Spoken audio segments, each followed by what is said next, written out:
Quero cumprimentar a todos com a paz do Senhor Jesus Cristo.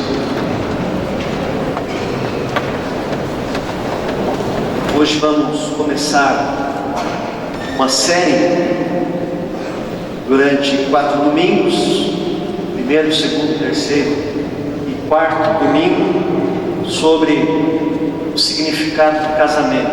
Pela manhã o tema é livre e à noite nós vamos trazer esta série. Hoje eu vou falar sobre o segredo do casamento. Domingo que vem, poder no casamento. O terceiro, a essência do casamento. E o quarto, a missão do casamento. Não sei se vocês perceberam, mas a Angélica está com uma carinha meia murcha hoje. O pastor Isaías está esse final de semana pregando na IPI do Jabaquara, no retiro de jovens, no retiro da igreja, e ficou então hoje também para pregar no culto da noite. O pastor Auro esteve conosco de manhã e agora está na IPI Central de Votorantim. Queridos, falar sobre casamento é, de certa maneira, para mim, muito prazeroso, porque Deus tem me dado muita graça. Então me sinto muito à vontade ao falar sobre isso. Talvez devesse falar um pouco mais. Estou tirando as minhas mensagens desse livro que eu recomendo a todos, O Significado do Casamento, do pastor Tim Keller. Então estou baseando as minhas mensagens nesse livro. E hoje nós vamos falar sobre o segredo do casamento. Para introduzir esta palavra, é necessário que a gente enxergue além, um pouco além da nossa própria visão sobre casamento. Alguns falsos paradigmas ou pressupostos que a modernidade trouxe para nós e que nós, como igreja e cristãos, nós assimilamos esses falsos paradigmas. E nós precisamos rever os nossos conceitos em relação ao significado do que é o casamento. Por exemplo, nós crescemos assistindo os desenhos da Disney, e o final dos desenhos da Disney tem uma frase chavão: e viveram felizes para sempre. Tim Keller diz que um dos falsos paradigmas é desse casamento ideal, do príncipe encantado, da princesa. Então, se você viveu e cresceu, como eu escrevi na pastoral, tirando do livro também, num lar tranquilo, onde você enxergou entre o seu pai e a sua mãe uma harmonia, um entendimento e um amor e um respeito mútuo, você foi blindado dos problemas do casamento. Você não enxergou problemas. Então você projeta para o seu casamento um sonho, um conto de fadas. E aí você tem um problema, porque quando você entra no casamento com toda essa expectativa, você vê que o casamento não é bem assim. Vou contar um pouquinho mais da minha história no final, mas só para começar, nos primeiros dias de casamento, não foi muito fácil. A adaptação, acordar, levantar, dormir junto, organizar a casa, foi uns 3 meses ali um pouco difícil, um pouco tenso entre eu e a minha esposa Érica. Por outro lado, outras pessoas têm esse falso paradigma, e a gente faz essa piada no dia do casamento. Rapaz, estou indo para a forca, sábado eu vou me forcar. Você vai casar? Esse paradigma de que o casamento é uma prisão, o casamento é muito complicado, o casamento tolhe a liberdade, enfim, que você vai ser podado ao se casar, que você vai cair aí numa rotina e a coisa vai ficar sem graça. Quando a pessoa casa com esse paradigma, que o casamento é uma prisão, uma forca, ele também, de fato, qualquer coisa ruim que aconteça no casamento, ele vai falar, não sabia que era assim. Ou se ele tem um exemplo em casa de divórcio, de brigas, de discussões, de assim, não muito felizes, ele vai desconfiado para o casamento. E na primeira crise, ele vai dizer: puxa, está acontecendo comigo também. E geralmente esses que tiveram um exemplo não muito bom dos pais, eles desistem fácil do casamento. Não tem perseverança porque é assim mesmo que funciona. Então, tanto se você tem um exemplo dentro de casa excelente, quanto tem um péssimo exemplo, criam falsas expectativas em você. Então a grande questão dos divórcios de hoje são os falsos paradigmas que nós, com as nossas experiências, trazemos para dentro do casamento. Um outro falso paradigma, o Chris Rock, que é um comediante, ele diz assim: você quer ser solteiro e solitário, ou casado e entediado? Infeliz fora, infeliz dentro. Talvez daí venha aquele outro chavão: quem está fora quer entrar, quem está dentro quer sair. E a gente vai assimilando esses conceitos mundanos e culturais, porque não estão na palavra de Deus. E nós vamos assimilando, e nós entramos no casamento com esses paradigmas no nosso subconsciente. E quando o casamento vira no sentido positivo, ele muda de fases, porque quando casa aquela paixão, o eros, vai, daqui a pouco dá aquela arrefecida no eros, aí vem um outro amor. Não vou falar sobre isso hoje, mas aí quando o eros diminui, e outro tipo de amor, o filéu, era para o fraternal, e o ágape, e outros amores compor o casamento, ele acha, porque o eros está se apagando, se apagou, não amo mais. E não é. Aí ele vai falar: estava certo mesmo, né? Solteiro, solitário, ou casado e entediado. São falsos paradigmas. Um outro falso paradigma é da alma gêmea. Eu falava isso, não falo mais, fiquei um pouco mais menos ignorante, né? Por quê? Eu falava que todo mundo tem uma tampa para fechar a panela. Hoje eu sei que há várias tampas que fecham bem a mesma panela, né? E tanto se casássemos com uma ou outra a tampa, daria certo. Eu acho que no universo de milhões de pessoas, só uma, e se eu não achar essa, não dá nada no campo dele. Aí não vai dar certo com ninguém. O professor de ética na Universidade Duke, Stanley Awareness, ele diz assim: nunca conhecemos a pessoa com quem nos casamos, apenas achamos que conhecemos. Ou, mesmo que a princípio tenhamos nos casado com a pessoa certa, olha só que interessante, com o passar do tempo ela mudará. Isso porque o casamento implica que já não somos a mesma pessoa que ingressou nesse relacionamento. O relacionamento é como amar e cuidar um desconhecido com o qual você descobre que está casado. E isso é uma realidade. Eu mudei, a Ellen mudou, teu cônjuge também mudou, você também mudou. E nós devemos entender que a gente não conhece a pessoa com a qual nós casamos. Então não dá para saber se é a tampa da panela ou não. E ele conclui dizendo assim: a busca pela alma gêmea perfeitamente compatível é uma impossibilidade. Mas o nosso paradigma está: eu vou achar aquela pessoa.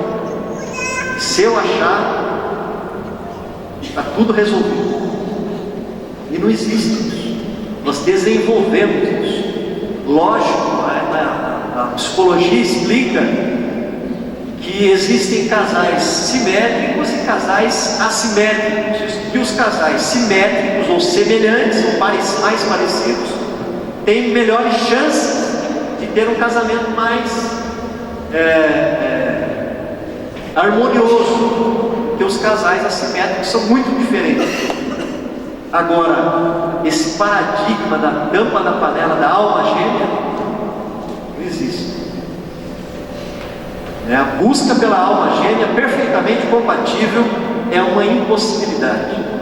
E a gente vê, por mais que o nosso casamento seja bom, que tem diferenças entre um e outro, porque a educação, a origem de cada um é diferente, a personalidade.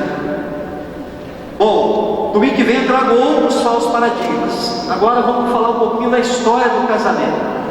Na história geral, nós temos a época do Iluminismo. No final da Idade Média, entra a era das luzes, da razão, da ciência. E o Iluminismo traz um novo conceito do casamento.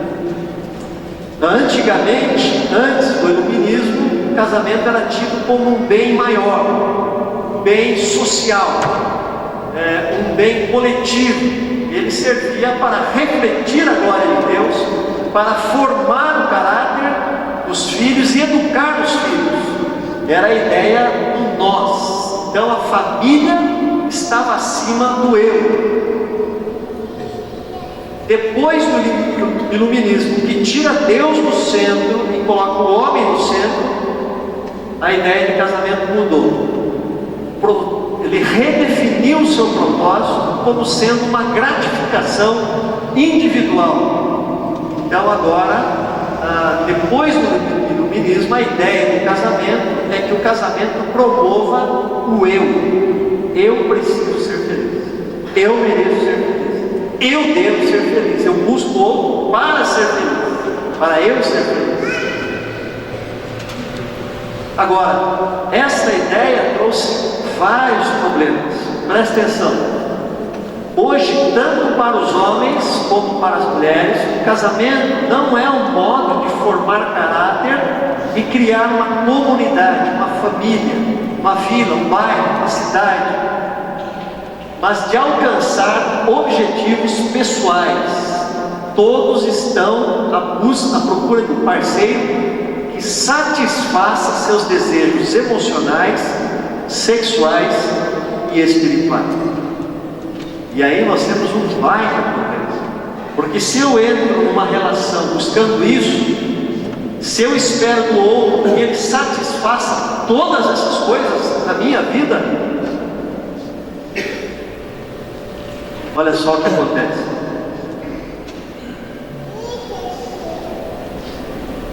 Já vou falar mais um pouquinho. Esperávamos ontem que o casamento e a família provessem amor, apoio e segurança. Buscávamos sentido de vida, esperança para o futuro. Nós tínhamos absolutos morais, identidade própria era buscada não no eu, mas em Deus.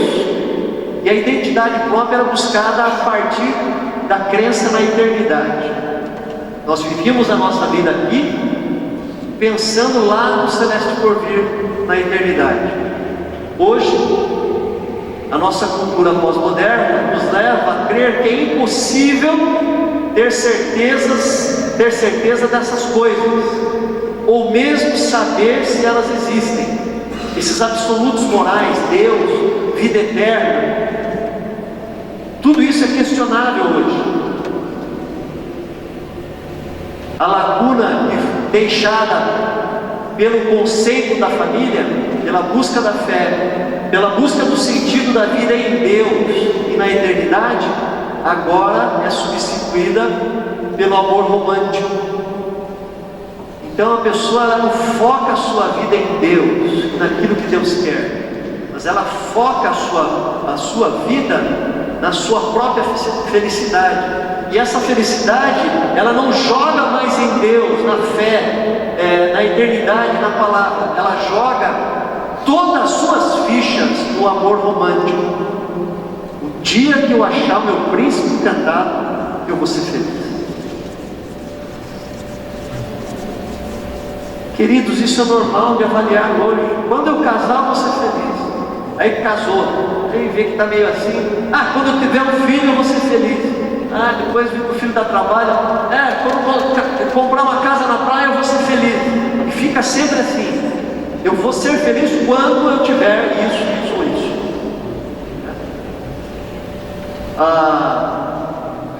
O pensamento, se encontrarmos nossa verdadeira e única alma gêmea, tudo que há de errado dentro de nós será curado. Transforma o nosso parceiro em Deus. Porque você joga toda a sua esperança no seu cônjuge, que ele satisfaça as suas necessidades emocionais, sexuais e espirituais. Agora, ninguém é capaz de preencher uma expectativa dessa. E aí vem a frustração. Só Deus pode preencher isso. As nossas expectativas sexuais, emocionais e espirituais. E a consequência é que nós criamos na nossa cabeça um idealismo extremo. Nós colocamos o casamento num nível ou num significado que não é o dele, como uma espécie de salvação e de salvador. Quem atinge um status assim? Ninguém. Nenhum ser humano é tão perfeito para compor todo esse idealismo, toda essa expectativa. E aí é impossível você encontrar o cônjuge certo, porque se você entra no casamento pensando isso, nenhum vai servir para você.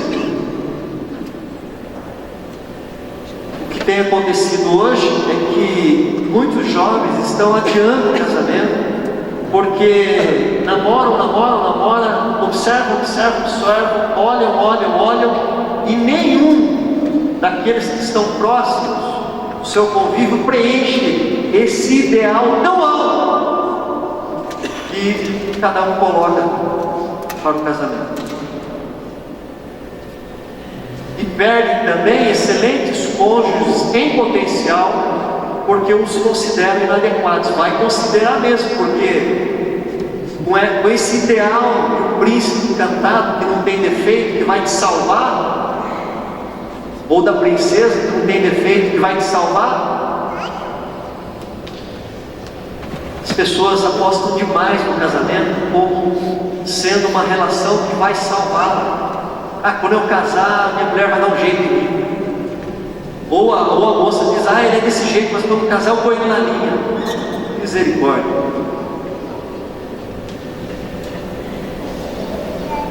Então a conclusão que o Tim Keller ele chega no livro, ele diz assim: se os nossos conceitos de casamento são românticos ou idealistas demais, é porque subestimamos a influência do pecado na vida humana.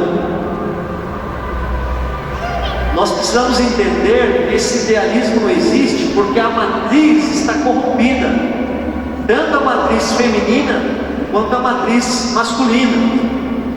Então quem pensa desse jeito está vivendo um conto de fadas, surreal, não existe. Por outro lado, ele diz também: se somos pessimistas e cínicos demais, olha só que palavra, é porque não entendemos corretamente a origem divina do casamento. Porque o casamento também não é o que o mundo diz que ele é, essa forca, essa prisão, todo esse pessimismo que as novelas jogam para o casamento.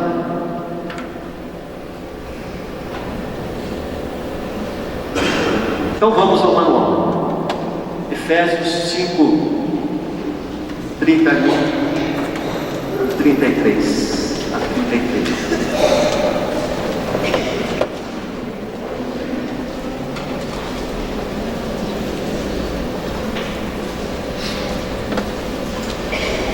texto está na tela, diz assim: por esta razão o homem deixará pai e mãe e se unirá à sua mulher, e os dois se tornarão uma só carne. Este é um mistério profundo. Refiro-me, porém, a Cristo e à Igreja. Portanto, cada um de vocês também ame a sua mulher como a si mesmo, e a mulher trate o marido com todo respeito. Então, feita essa introdução, entrando de fato agora no tema, o segredo do casamento, baseado no texto bíblico lido, Paulo começa dizendo que o fato de um homem deixar pai e mãe e se unir à sua mulher é um mistério profundo, ou um grande mistério, que no grego está mega mistério. Aqui Paulo está dizendo que a relação matrimonial, na verdade, ela é um segredo. Mas este segredo, ele tem a ver, ou ele se refere esse segredo não é algo lá esotérico, lá que tem que buscar nos documentos, não. Esse segredo tem a ver, ele se refere a uma verdade maravilhosa e uma verdade inesperada que Deus revela, que Deus vai nos revelando gradativamente por meio do seu Espírito. Esse é o termo que explica bem a palavra mistério na Bíblia. Quando Paulo aplica essa palavra nas suas cartas, tem esse sentido dessa verdade que Deus vai revelando aos poucos ao ser humano. A verdade do Evangelho, a verdade de Cristo, a verdade da graça. E eu concordo perfeitamente com isso. E eu posso ver isso, esse processo de revelação de Deus no meu casamento, no meu relacionamento com a Égua. E eu falei aqui, quem veio, nas bodas de ouro da Maria Silva e do seu Edson, falei dessa verdade maravilhosa e inesperada que Deus revela gradativamente por meio do seu Espírito. O casamento é uma jornada, o casamento é um processo que nós vamos sendo transformados, mas que Deus vai acrescentando a cada fase do casamento coisas novas e maravilhosas.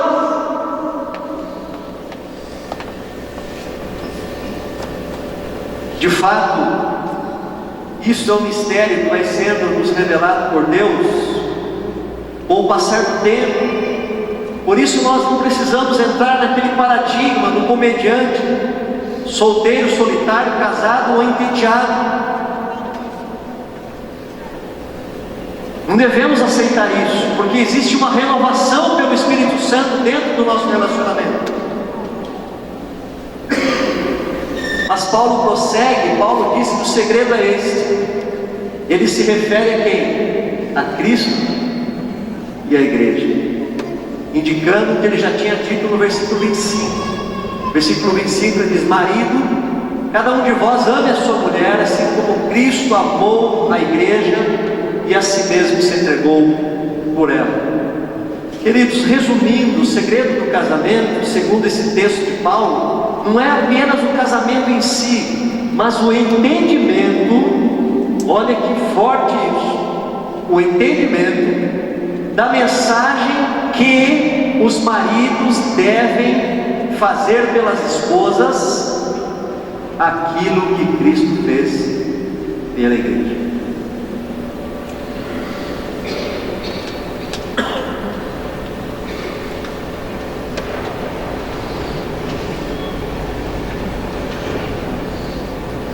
O que Cristo fez pela Igreja, Ele fez para unir a Igreja consigo, para realizar o casamento entre a noiva e o noivo, que é Cristo.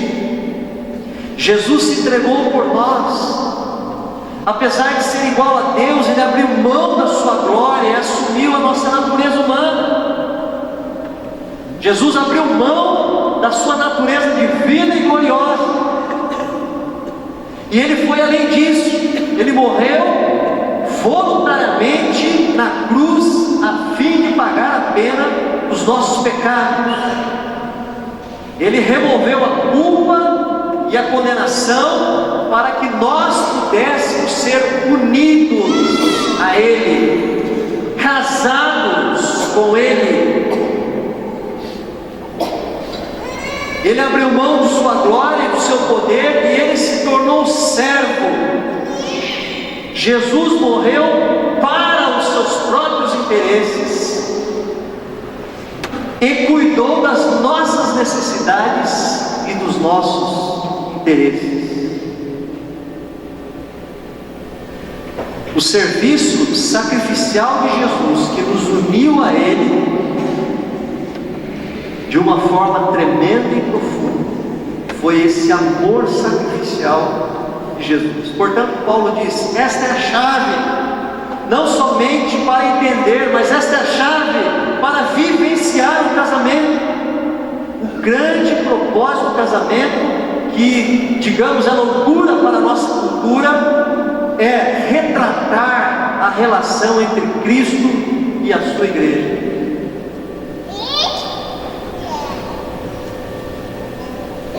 Me ajuda aí. Retratar a relação entre Cristo e a igreja. Conforme eu coloquei no início, uma das objeções ao casamento é que o casamento ele é opressivo. Agora, quando nós enxergamos o casamento, e o casamento deve retratar a relação de Cristo com a igreja e do marido com a esposa, ele deve refletir o Evangelho. Aí nós não podemos concordar que o casamento é opressivo, de maneira nenhuma. De maneira nenhuma. Paulo está mostrando aqui que Jesus, mesmo quando ele viveu aqui na terra, ele não usou todo o seu poder para oprimir, muito pelo contrário, ele usou a sua força para libertar. Ele sacrificou tudo para tornar possível a nossa união com Ele, o nosso casamento com Ele. E alguns teólogos dizem que quando Deus institui o casamento, na verdade Ele já estava olhando para Cristo e para a sua igreja, né? O Evangelho da salvação em Jesus, Deus estava pensando nele quando institui o casamento. E aí, queridos, o casamento só funciona à medida que se aproxima desse amor abnegado de Deus em Cristo, esse amor sacrificial. Eu vou repetir: o casamento só funciona à medida que ele se aproxima do modelo do amor abnegado de Deus em Cristo. Deixa eu fazer uma pergunta. Você recebe tudo o que Cristo fez por você? Você recebe? Você aceita o seu sacrifício remidor na cruz? Você acha que Cristo veio fazer no mundo é importante?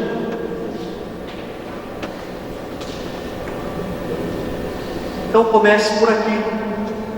Comece por aqui.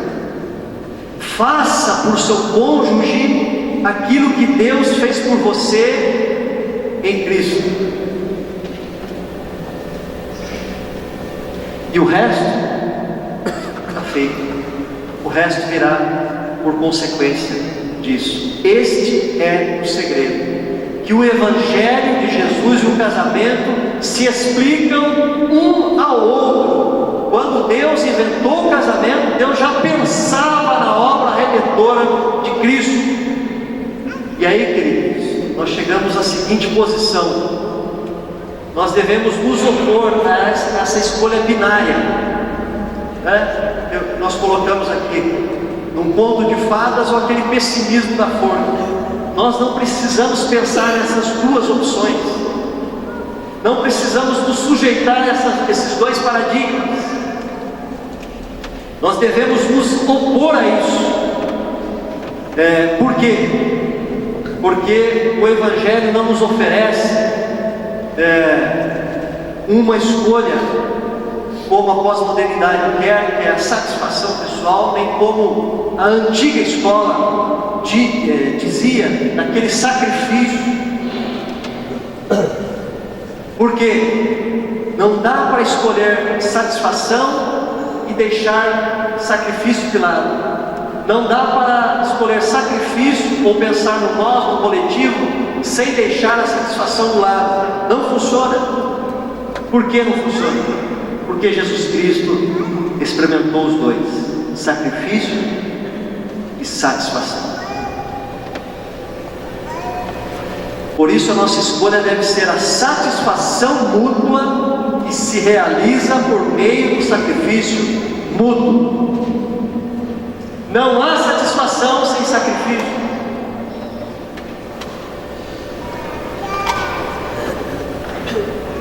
Olhe para o Evangelho. Jesus se entregou, morreu a fim de nos salvar. Para quê? Para que nós viéssemos a pertencer a Ele. Isso Ele fez primeiro. Ele morreu primeiro.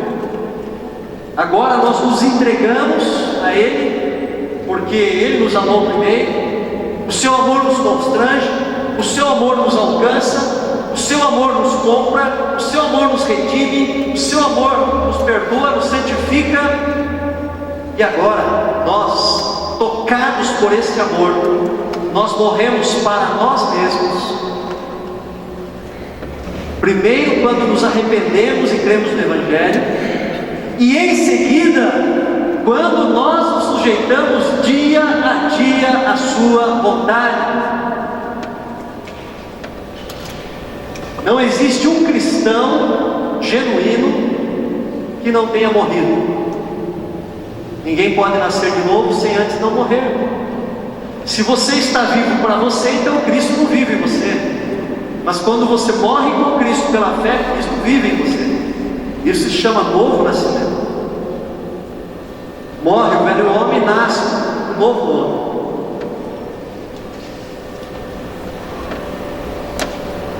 Queridos, nós precisamos entender isso. Cristo já mostrou que está disposto a ir ao inferno e voltar do inferno por nossa causa. Ele já fez isso.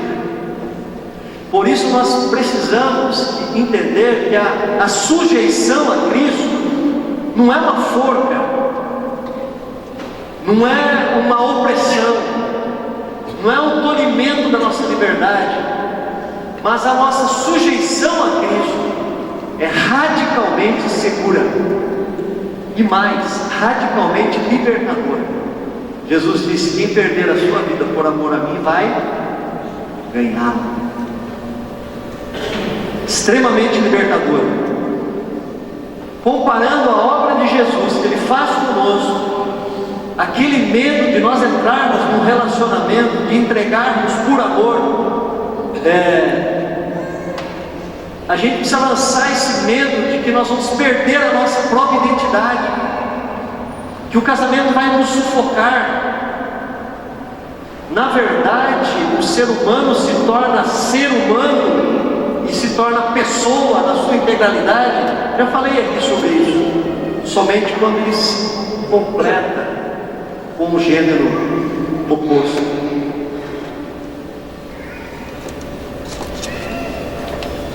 Então, o que você precisa para que o casamento dê certo? Você precisa conhecer o segredo, o Evangelho, e como o Evangelho dá o poder e o modelo para o seu casamento. E a experiência do casamento vai revelando a você a beleza e os aspectos mais profundos do Evangelho, do amor de Deus. Porém, o contrário também é verdadeiro. A boa compreensão, a melhor compreensão do Evangelho, da graça, vai ajudar você a experimentar uma união cada vez mais profunda com o seu cônjuge ao longo dos anos. Uma coisa leva a outra. Por isso que Paulo diz: grande é esse mistério, se referindo ao homem, deixa pai e mãe, se a sua mulher, mas identificando esse mistério também com o relacionamento de Cristo e a igreja, que é o Evangelho. Queridos, concluindo, o segredo está aí. Por meio do casamento, o mistério do Evangelho é revelado. O casamento é um instrumento importante para que o seu coração seja restaurado. Você vai crescendo como cristão na sua fé, de dentro para fora, né? E é um processo que a sua vida vai sendo reconstruída, começando pelo alicerce. Veja só a semelhança entre o casamento e o Evangelho. O casamento é penoso, porém é maravilhoso. É paradoxal. E a gente vive numa sociedade maniqueísta: ou é preto, é branco, é bom ou mal, é bom ou ruim, é Deus ou diabo. Se abandonar um pouco essa ideia de isso ou aquilo. E ao mesmo tempo o casamento é penoso, mas ao mesmo tempo ele é maravilhoso, porque ele reflete o que é o Evangelho. O Evangelho também é sacrifício, o Evangelho também é morte, mas o Evangelho também é ressurreição, mas o Evangelho também é vida, mas o Evangelho também é alegria, mas o Evangelho também é esperança, é paz, é harmonia. Por isso, queridos, o grande segredo do casamento é que ele foi instituído por Deus para refletir o amor salvador de Deus por nós em Jesus Cristo.